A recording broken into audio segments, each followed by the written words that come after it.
Itu problemnya tuh dengan generasi sekarang. Itu tanpa tes tuh bikin begitu. Karena nggak ada, buat apa belajar? Dia mau belajar apa kalau nggak ada tes? Iya. Tim keras pegang konteks ya. Ketika gue decide untuk keluar dari kampus, gue tuh punya agency fair sama punya ternak uang. Gue tuh udah punya kayak 20-25 karyawan under gue. Buat gue decide bahwa ini kayaknya nggak worth it untuk gue di sini dan gue. Kalau lu belum punya itu semua? Ya belum tentu. Belum tentu atau enggak? Gue memang entrepreneur, belum tentu. Menurut gue belum tentu. Soalnya banyak orang melakukan pembenaran karena itu juga, Tim. Oh, Timothy aja sukses Enggak, itu kan banding 1 juta. Itu kan sama yang kayak dibilang gini, misalnya Bill Gates drop out. Iya. Tapi kan dia udah bikin sesuatu, sama semuanya begitu. Mark juga udah bikin sesuatu. Lu jangan samain gue yang udah punya karyawan 20 sampai 25 dengan lu yang drop out karena males. Itu beda tuh kan. Gue tuh ngurusin 25 karyawan di sini. Lu males gitu. Iya, soalnya lu tahu kan, the fact orang Indonesia itu reading comprehension-nya tuh jelek banget. Tapi kesalahan gue di situ, Fer. Itu gue kesalahan gue adalah gue meragukan seberapa bodoh negara. Mereka nggak paham.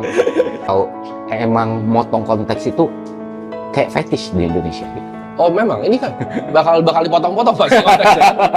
Keluar atau Iya, konteks out of konteks. Kita ngomong apa kalau kita mengkritik apel bukan berarti kita menyukai jeruk dong. Gitu. Oh betul. Tapi di Indonesia nggak bisa kayak gitu. Dan kemarin ini satu bulan gue dedikasikan diri gue untuk proving poin seberapa mau dibilang Twitter tempat orang paling pintar itu pun terjadi gitu loh. Yang gue omongin apa, yang dipotong apa.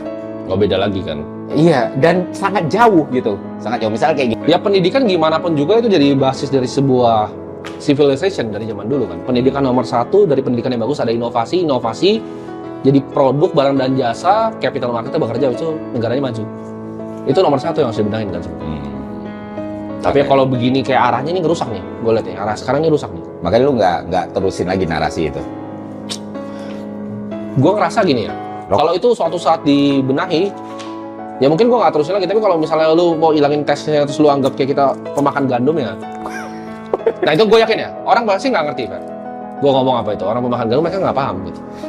Belum tentu paham. Karena mereka mesti belajar, itu bahayanya di negara ini. Mereka nggak ngerti konteks apa yang diomongin karena mungkin ilmunya nggak dalam. Gitu. Jadi mereka tuh bahkan kalau lu bilang Twitter tempat orang pintar, gue rasa nggak juga ya. Karena mereka banyak kan bersembunyi di jargon-jargon seolah-olah mereka itu pintar gitu. Ya. Padahal orang paling pintar tuh yang gue tahu, ya kan ini Bro Ferry ini orang pintar. Kagak anjing bangsa. Ngomongnya tuh biasa sederhana. Orang pintar tuh ngomong sederhana. Nggak diribet-ribetin. Karena simplifikasi itu kan hal yang sulit, Pak. Justru itu yang paling sulit. Iya, itu justru. Itu justru yang paling sulit. Menjelaskan sesuatu yang sangat kompleks dengan cara yang paling simple tuh. Itu baru lu paham tentang konteks apa yang lu bahas.